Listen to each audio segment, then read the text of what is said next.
Velkommen til Karriereklubben, en podcast, der hjælper dig med dine personlige udfordringer i karrieren. Mit navn er Rossmeisl, og jeg er dagens vært. And now I'm joined by this amazing panel. Welcome to the three of you. Thank you. Thank you. Let's do it. I think we should start with you presenting yourself for our listeners. And today we're also here in this gorgeous room with the CoHo content house, so that's really nice. But let's start off.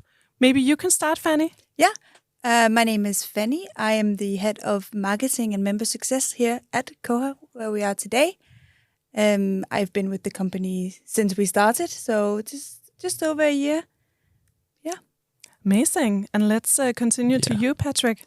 Well, I'm Patrick, and I'm the founder of CoHo. So I've been making content for 7-8 years now across the world, and now we're on a mission to make content accessible to startups. And actually, Fannie didn't mention, but we are girlfriend and boyfriend. We are Kirsten. Nice. Running this business as a two-man band. So it's exciting, and that's where we're at. Amazing. And we also need to hear from you, Derek. Yes, my name is Derek, and I am a content creator and co-host of the podcast What Are You Doing in Denmark? And I'm also a member here at CoHo. Amazing. And today the theme is imposter syndrome. And that's a theme I've been looking forward to discuss because it's something I think that everyone once in a while feels or maybe recognize the feeling of. So before we get to the dilemmas that we have received from our listeners, let's head off about, talking about how have you ever felt this, feeling of, you're already laughing, Derek, so maybe you should start off, feeling this imposter syndrome. Have you ever felt that before? Oh, absolutely.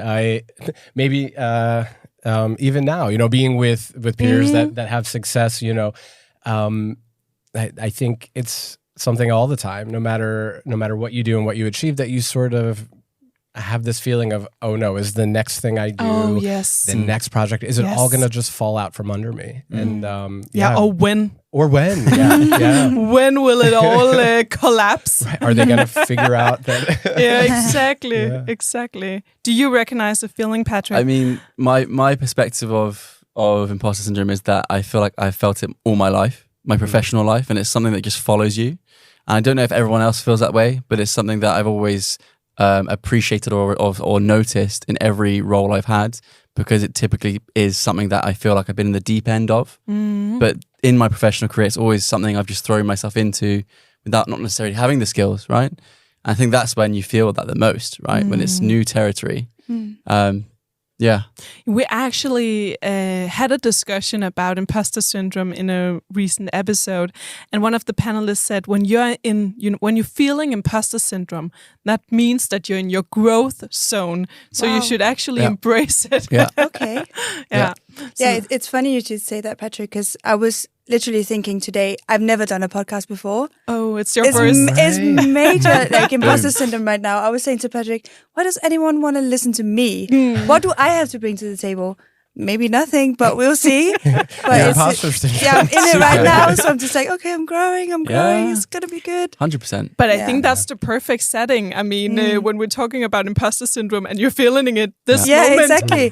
So you can really relate to our listeners. But let's get started with the dilemmas that we have received from our listeners. Are you ready? Let's do it. Oh my God. Dear Career Club, I'm 25 years old and the newest addition to a marketing team filled with people mostly in their late 30s and beyond. It's daunting. They always draw on their deep well experience during project discussions, which leave me with a feeling a bit like I'm just catching up, not contributing. They talk about campaigns they have run and clients they have dealt with for years, and here I am fresh with ideas but nervous about chiming in. My manager keeps telling me to jump in with my thoughts, and they're actually super supportive, but I can't shake the fear that my less polished ideas will be brushed off or not taken seriously. It's tough to find my footing and voice my perspectives when everyone else seems so sure of themselves. Do you have any tips for building up the confidence to speak up more? I really want to make my mark and contribute in a meaningful way, but I really find it hard to know where to start. best Frederick? Wow. Okay, being the new one. Okay. That's always a classic, right? Do you want to start off, I definitely Patrick? have something to say about this, Frederick, because I'm also 25. I'm the same age, and I'm the youngest in the company that I started. And the average age of our team is almost in the 30s. So it's something I can relate with. And I think what I found out in my own career is that age is really just a number. Like it is a statement, and often a cheesy one, but oh my God, it's real. It's seriously a thing.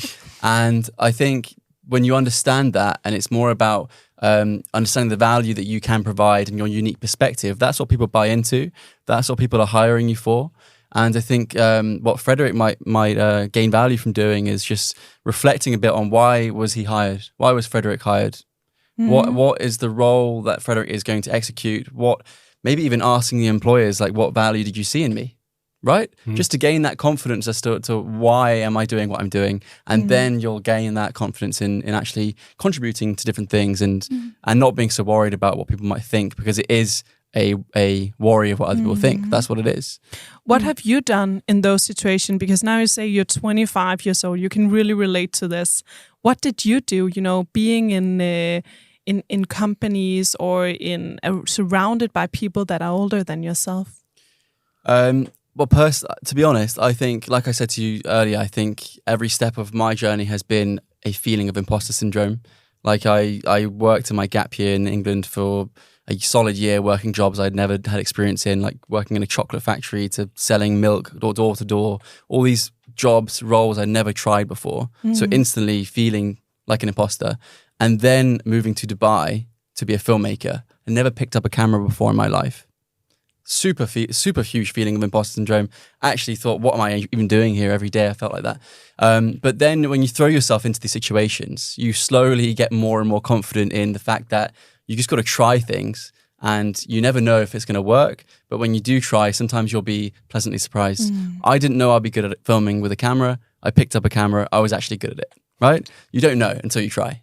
And so maybe Frederick should try to do that, actually, chip in with his ideas and thoughts. 100%. Just to piggyback on that, I would also say, as somebody who is probably the oldest in the room and similar to the age of Frederick's colleagues, I would say that if he doesn't beat this now, it's something that will stay with him. His colleagues may also be looking at him like, wow, Frederick is the closest to the market we're trying to reach. He knows what's more trendy than I do.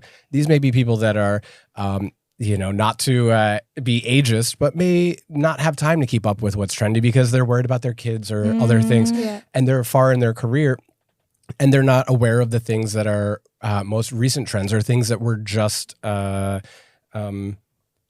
Frederick more recently had education on. And that may be something that he can lean into and really show that he has maybe not the years of experience, but he has expertise that they don't. Yeah.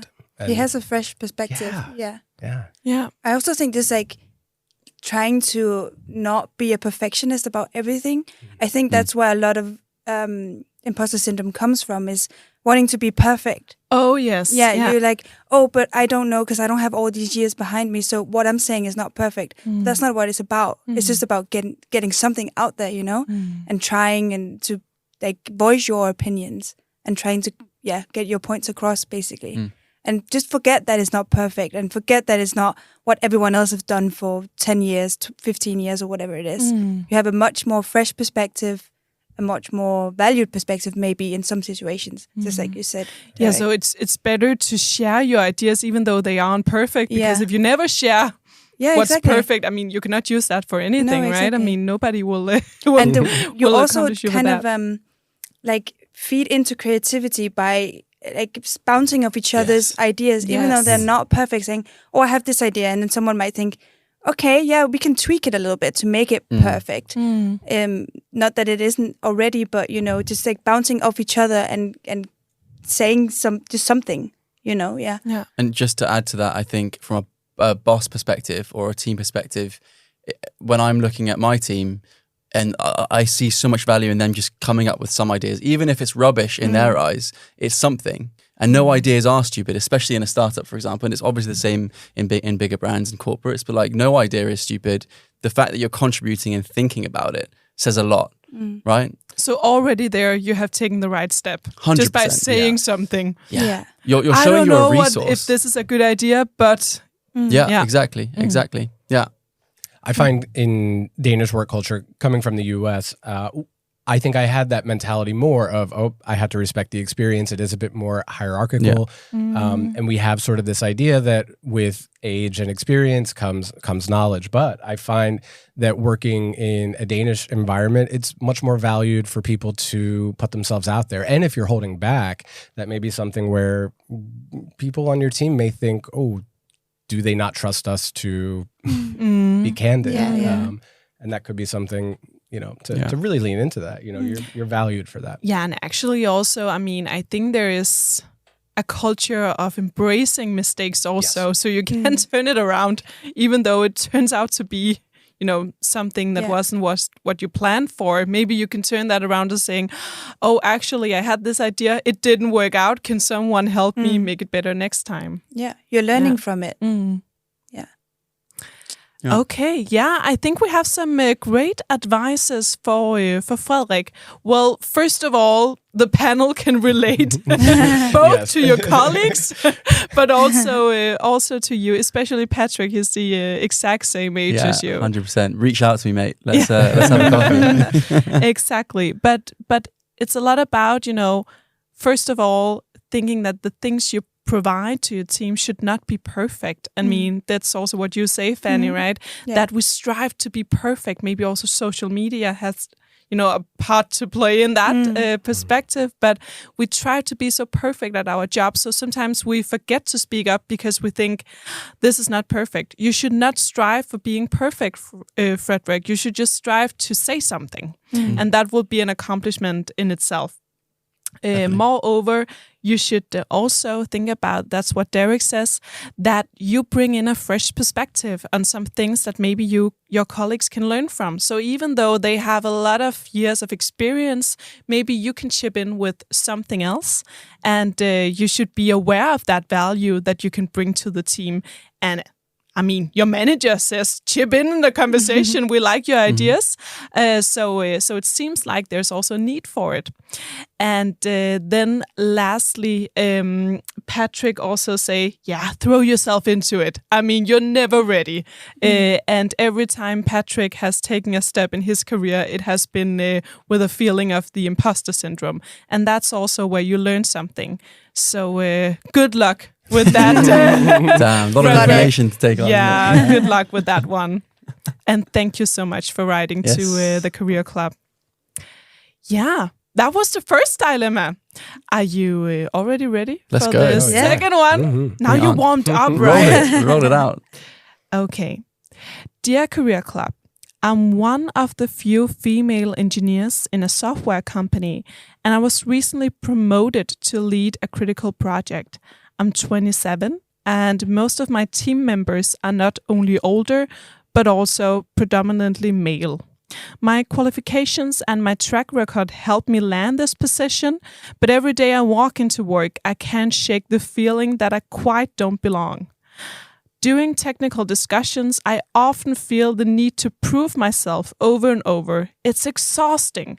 I second-guess my decisions and worry that my colleagues might think I was promoted only to fill a diversity quota rather than for my skills and potential.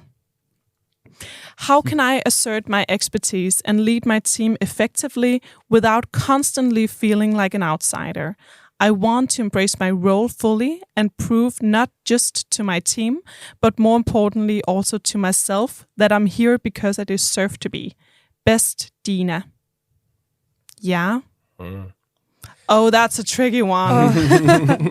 That is tricky. Yeah, super tricky. Yeah, Derek, please head off. A few things that stood out to me is that I can relate to is one thing I try to do when I have this feeling of imposter syndrome is ask myself the question, what is this really about?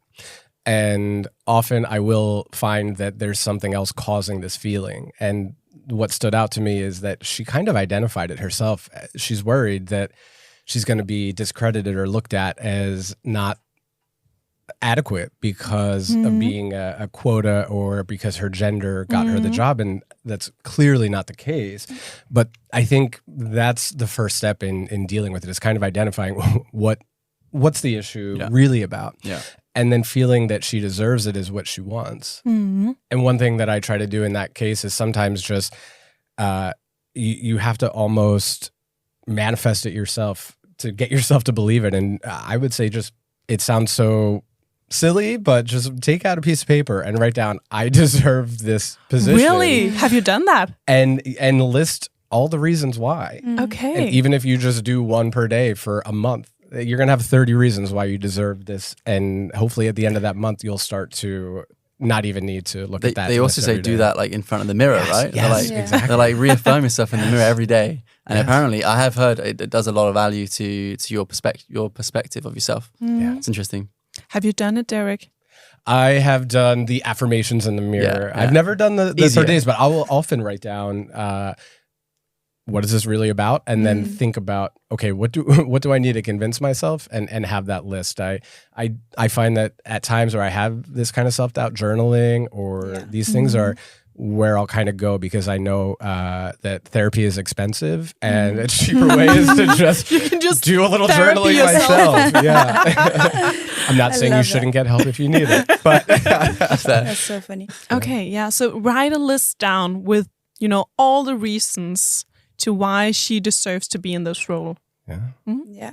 Yeah, that's a good, really concrete tip. Yeah. Yeah. I think it's What do you also think, Fannie? it's about she needs to strengthen her self-confidence. And I know it's just such an easy thing to say, and it's such a hard thing to do, right? I have one tip which is going to sound extremely Gen Z, but she is 27, right? Yeah. Yeah, so she's my age, so maybe she'll relate to it. It's something called hot girl walking. Have you heard of it, Derek? You're smiling. Well, TikTok a lot. Yeah. Yeah, it's a TikTok thing maybe, and maybe she'll find it silly, but I find it works. It's putting on music that's really empowering. Your favorite music. It's really like, I'm a bad bitch, to be honest. And you just take a walk and you're thinking about all these things that make you great. Why are you great? What am I good at? Why do I deserve this position? All these things that are just like, I'm a hot girl, I'm a cool girl, I'm a clever girl, I'm a strong girl, all these things. Really just try and hype herself up. Maybe before she goes to work, if she can go early in the day, I don't know, or at the end of the day, whatever. Just do these things that really hype yourself up alongside with the mirror thing. I think that works for me at least. So What's your track? Yeah, exactly. I was so curious as well. I was like, what do you I think I might know listen because to? I live with you. But Yeah, what do you I listen just to? listen to a lot of female rappers and stuff like that. Yeah, oh my God. That's girls. really really. I used to listen to Tessa a lot. That was really good. She's really Classic. for your confidence. A lot of female hip hop. I was a tiger. Yeah, just anything that really gets you hyped. It's not going on a run. It's just going on a walk and just thinking, I'm cool, I'm great, I know what I'm doing, I deserve this. And then you go into that office and you meet those men, usually I think it is, in this case, that you feel are looking down at you, and you're just you can't touch me because What of it? I have so much Let's go. confidence. So here you go. I don't know if that helps at all. Cool tip, cool tip. I love it. The Millennial Journal or the Gen Z hot girl walk. Yeah, it's all relative. What do you think, Patrick? I agree. I think it is a self-confidence thing, and I think it also relates to the first point or the first dilemma we talked about, which is just throwing yourself in that situation and just seeing what happens and going from there, and taking it one step at a time is really important too, and not to expect everything to change drastically. It's a slow process. I really think that's how it is. It's confidence is so fragile, and it takes years to build this up. And people often think when they compare themselves to others, especially if you have certain role models, right? Then you're like, why aren't I like that? Why aren't I respected like that? Or why aren't I this? Why aren't I that? And I think, when you go down that route and you compare yourself that way, it's a slippery slope. And then you start to really, lose that confidence further and further and further, and you become more of an imposter. So I think just screw the noise, and focus on yourself. That helps me. I think that helps you. because that's all that matters. It's yourself, and it's how you feel, and that's where these self-affirmations, all these self-affirmations, self this, self that, it's self. It's about you only, and that's what all these processes are. It's not a group session, this like journaling thing, is it? It's what you do on that paper, you and the paper. So that's my perspective on it, I think. She also feels left out of the group, right? I mean, I think there's an extra dimension to this because she also feels like she doesn't really belong there. Yeah. I mean, how do you cope with that at the same time as you're struggling with, building that confidence in a really big job? I mean, as a leader for a critical project. My perspective on this is that you can be as confident as you can, but also the company culture is important, right? And you can't necessarily change that company culture yourself single-handedly. So I think there needs to be an awareness of what culture have you thrown yourself into, right? Because there is a potential that she's thrown herself into this culture where maybe it is not quite the right fit for what she wants out of life and in a career. So that is something to reflect on, 100%, but also maybe pushing for more of for the culture that you want to create, right? Doing, seeking activities with the group and the team, and taking the initiative to see what can happen. And if that doesn't work, and after all your efforts, maybe go somewhere else, right? Yeah. But take one step at a time, like I said. I agree, yeah. Right? Yeah, try and just bring her personality into the company and be like, this is how I want to be a leader. This is what I think our culture should be in this project or whatever it is. This is how I like maybe meet them with a bit of humor. If it's men and they're maybe a little bit dry or I don't know. It's not to be like men. But mix it up. Like meet them with a little bit of humor. Like kind of tage røven på dem. I don't know how to say that in English, but like just make for some fun with them and be like, this is not so serious. Like let's just be friends. And invite me into your culture. And also just to add to that, to flip it over, from an employee's perspective, we also want your personality to shine into the company. That's also why we hire you. It's not just for your qualifications or what you're good at. We also hire you for your personality and what you can bring to the table and to the culture, right? Like from my perspective and a lot of companies that I've seen and been collaborating with, that is the case. Yeah. We want you and your touch and your, certain ingredient that you bring to the table that creates the culture that we're trying to build. Maybe have a chat with the boss. Yeah. Say, what culture do you want to build here? What culture and what can I do to help? Yeah, maybe that's actually a bit interesting because that makes me reflect upon, this imposter syndrome feeling that she has right now. Maybe that's because she tried to fit into something she's not. I mean, that maybe sometimes it can be caused because you try to be someone you're actually not. Try to live up to something you aren't. Yeah, completely agree.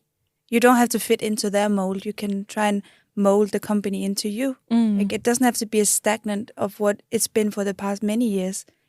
It should grow. That's what companies should do, right? Follow the times, follow the people that work there. It's not just about these XYZ things that this is what we are, this is what we've always been. No, try and challenge it a little bit. If you have another perspective of what there is now. But also, I think that's also a good point going forward with any other job you apply for.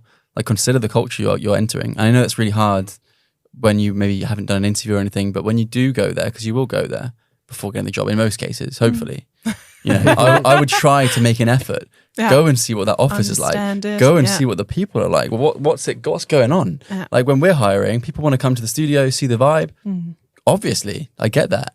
So push for that, for sure. Yeah. And I think, especially like Fannie said, like she is the culture. I mean, she's there. She's a valued part. She's a team leader, I believe. So, she can at least impact the culture on her team and go from there. And maybe others in the company will pay attention to the things that they're doing on their team. Maybe they start every day with a stand-up meeting that involves, maybe some humor or something. Maybe a hot girl walk, something that's, you could do it as a team activity. That's a great idea.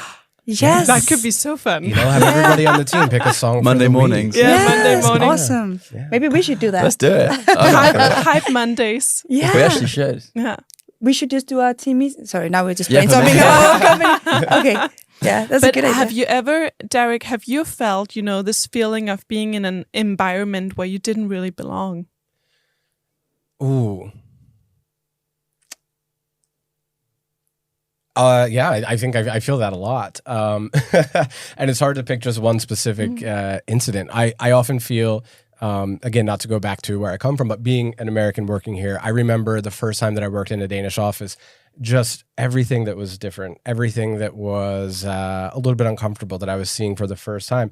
And I often felt like I had to kind of tone down my American personality, because I know that to some, from what I hear, that can be a bit abrasive or a bit aggressive or a turnoff. And, I remember my boss at the time saying something like, I want your input more. And I said, I don't want to, come off as this like cowboy culture thing. And he would say, that's who you are. I don't want you to be inauthentic. I want you to speak up. I want you to have some input. And that's when I really kind of realized that being yourself, even if you don't fit in, being yourself is all you can do. And people want that. People value that authenticity. And if not, then like Patrick said, maybe it's not the right place or the right culture. But if it is a good culture, if it's not toxic, then they're going to value you for who you are. Yeah. Even if you don't fit right in. Sounds like a nice boss you had. Yeah. Oh, he was great. Yeah, he was absolutely great. Yeah, sounds like really inclusive and really at the forefront. And it was also nice. I think one thing that's great, and maybe she can apply this with her team, was I always felt, especially in retrospect, that he knew my situation. He knew that I was new here. He knew that I was adapting to the different cultural things, and he always took the time to make sure I understood why there was so much cake and things like that. But also the finer things of the unwritten things about sort of the workplace culture. Yeah. Well, I think we have some great advices for Dina. Well, Dina, first of all, we really acknowledge that this is a difficult situation, because not feeling like you belong in your team, that's something we have all tried somehow, but also something that it's really difficult to cope with, because if you don't feel like you belong, it's really difficult to do your best. Well, first of all, we have some really concrete advices and some things you could do to maybe boost your confidence a bit when you go into your job setting. So first of all, you can write a list and just try to write down why you deserve this. Was it 30 things, Derek? Do it for 30 days and... Do it for 30 days, yeah. And try to write that down, every single day, because that will help you. That will really help you with finding that confidence. And then we had this advice from Fannie about, what was it called? Hot girl walk. Hot girl. I feel like a boomer because I didn't know of it. I'm just too much online. Just go on TikTok, search hot girl walk. You got it. But I will also use that tip. Put on a really great, list of empowering songs, things that really, hype you. So when you walk into that office, you will feel super confident. And then lastly, look at the company culture you're in, because as Patrick says, if you don't feel like you belong there, maybe it's actually not the right fit. And I mean, it's sure that you feel, and it makes sense why you feel like an imposter if you're trying to fit into something you're not.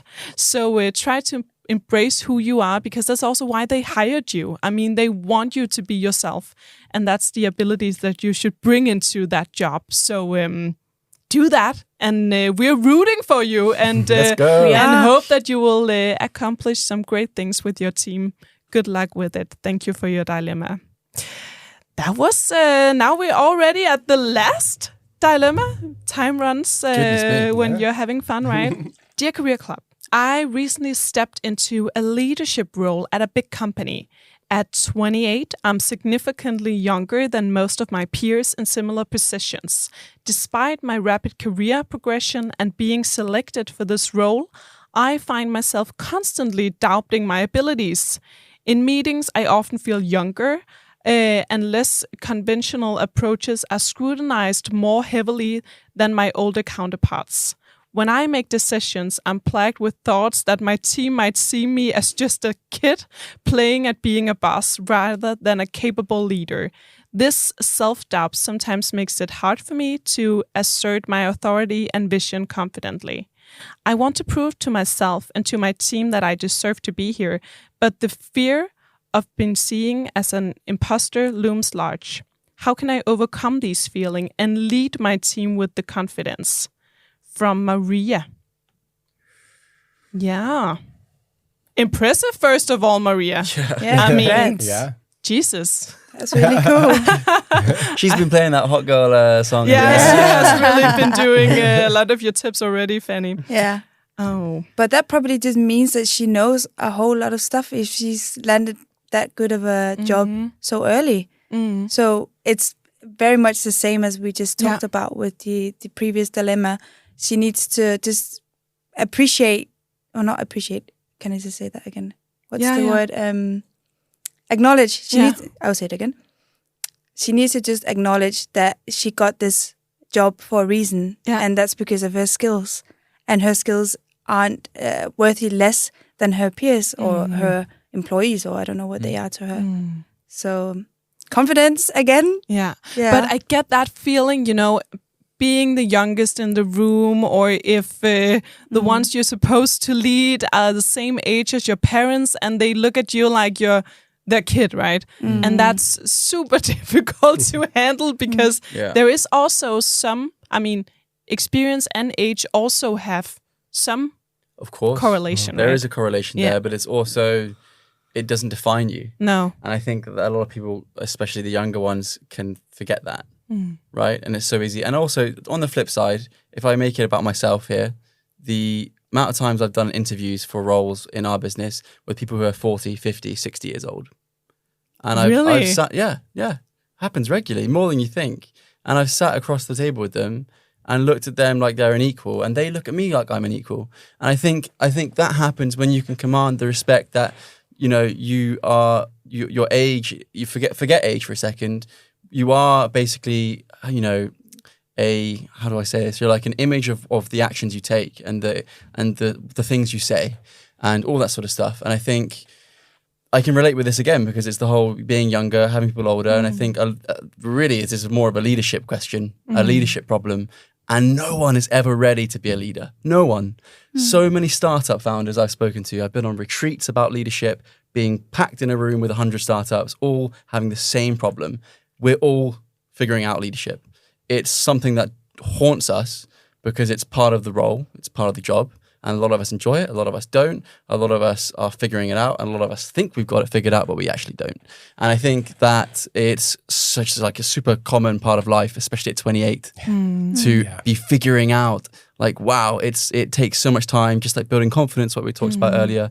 Yeah, being a good leader is such a balance to find. It's really, really tricky. And it really takes a lot of different aspects like gathering feedback, being reflective on yourself and how you make actions and decisions and what you say.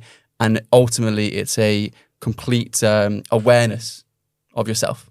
That's what I think. When you're more aware of yourself, the things you say and do and what you're trying to achieve, you can become a better leader. And that's what I've learned in the retreats I've been to. And I think that goes for all leaders. Doesn't matter if you're a startup leader or a middle management leader or a corporate leader, whatever it is, just be more aware of yourself first. You know, what am I saying? What am I doing? How am I reacting in these situations? And work on that. Do you think it's a shock? I mean, because one thing is to think about that you want to be a leader or accomplish all these great titles, but once you have the title and the responsibility, then it hits you. Then it hits you and suddenly the responsibility is there. But I think, with any label, then it becomes more real. But I just think, do what you've been doing. You know, nothing changes really, right? It's just like, of course, if your roles change, you've got more responsibility, sure. But that's just part of life and that's part of growth. And if you're not going that direction, what's the alternative, right? So you've got to think about what is the alternative? But what you're actually saying, Patrick, is also that imposter syndrome is just something you feel when you become a leader because no one is ever ready. Of course. It's like being a parent, maybe. You're not ready to be a parent or at least, either. becoming a, I mean, this is it. I think anytime you take on more responsibility, in essence, you feel a bit more of an imposter, right? Absolutely. Because it's like they go hand in hand in parallel with each other. So, but I just think as you take on more responsibility and you acknowledge imposter syndrome more through life, and this maybe is where age comes into play, you then sort of become more thick-skinned and kind of aware of that. And then you can kind of balance that feeling more, right? And then, I mean, with all that experience, and then you look back and like, hold on, I've done all of this. I felt like this multiple times, but I feel fine and nothing's gone wrong. And, you know, all these sort of feelings come to you and like, whoa, it's okay. You know, I managed it. So I think that's something that you learn through time. And me and Fannie were actually talking about this. The challenges I'm facing now as a startup founder compared to a year ago are drastically bigger. And a year ago, what I found really, really difficult to deal with, and what I thought, whoa, you know, am I in the right place here? Yeah. Now I laugh at it. And I think that's just a part of a way of life, not just startups, but everything. And you felt the same the other day, right? Yeah. But maybe that's also a good trick, I mean, to compare yourself to who you were 1 year ago, instead of always look ahead and see, okay, I should accomplish that big thing, but actually look at how far you have come. Yeah, what you've done and all that sort of stuff. But it's really natural. Yeah. It's really natural to feel this way, but I think it is because of that. You have farther to fall. So the more success you have, that's you're true. naturally going to be more worried, because if it's pulled out from under you, you know, we have this feeling like we're going to just start back at zero. But you did that once. And I don't think that's what's going to happen. No. But, you know, these insecurities are natural, but it's a self-inflicted emotion. You know, you're feeling insecure, but you're the one in control of that. It's not easy to just turn off and on, but you can find ways to mitigate that. And I think one thing that crosses my mind is that there are a lot of people maybe on their team, or on this team that are older, that don't want leadership, that don't want to be a manager. I've met many people in my career who have said, I love what I do. I want to do it until I retire. I have no interest in being a manager. I have no interest in, and they've been offered these sorts of promotions. Oh, do this program, this training program, we see you being managing this team and that team, and they have no interest. And there's a lot of people like that. Yeah. And I think that we have gotten better in accepting that some people don't want that, but also others need to get better at realizing, you may be managing people that are 10, 20 years older than you, the same age as your parents and things like that. But this is natural. This is fine. Just like they were able to say, I don't want this. You should be able to fully grasp that you do want it and you deserve it. And that takes time, but it will come for them. And also, just to add to that, I was just thinking, my mother, she had been a school teacher for 25 years. Then she became a leader in the school. And now she's gone back to being a teacher after, I think, 5 or 10 years of being a leader, because she just decided, no, she did not want to do that anymore. Now she's mid-60s, gone back to being a normal teacher. And it's just to say that there's no like path, that it's just up, just like what you're saying. It's not like, I have to get better. Like your career is up and down. It's not just like one way, you know?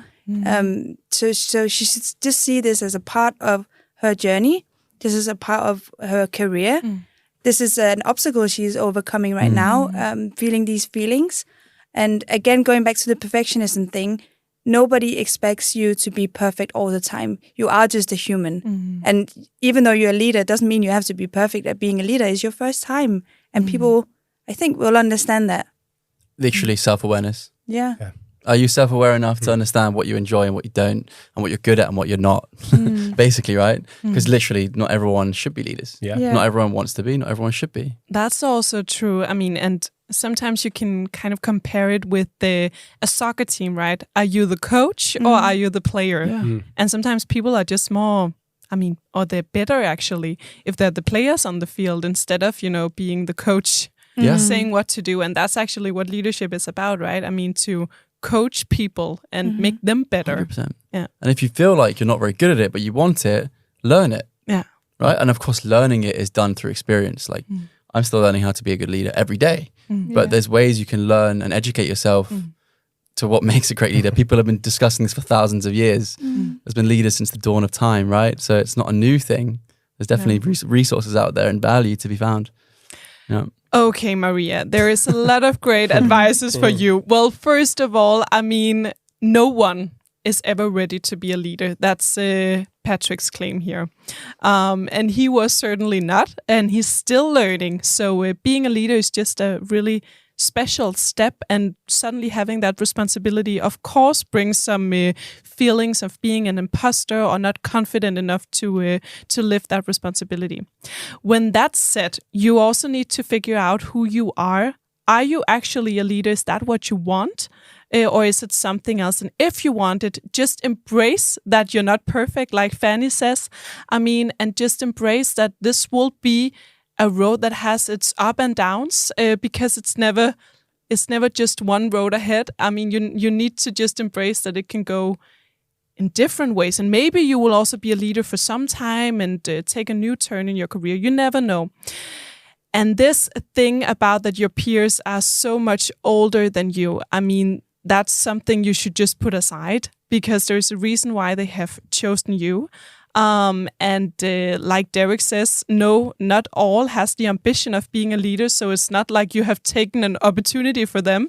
Maybe they actually just want to be in the position they're in, and hope that you will be a good leader to guide them. So we think you have there's a lot of great advices here, and we hope that you can use them. Yeah. Of course, we also hope you will be more confident in your new role as a leader. Thank you so much for your dilemma.